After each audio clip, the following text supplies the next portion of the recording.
We're back with the Morris Minor, trying to start the engine for the first time after 30 years. I've just rearranged the plug leads. I think they were out of sync. Right, let's give it another go. That's a little bit better.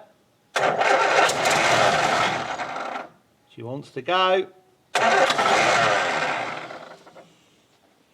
get a little bit more squirt.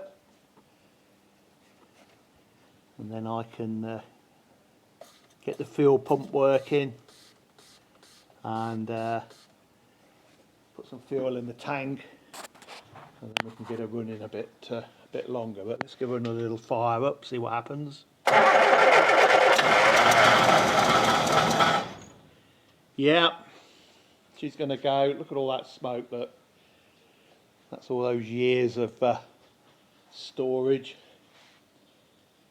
that's causing that. So yeah, I'll report back when I get some fuel in the tank and the electric fuel pump working, and we'll have a ticking over. See ya.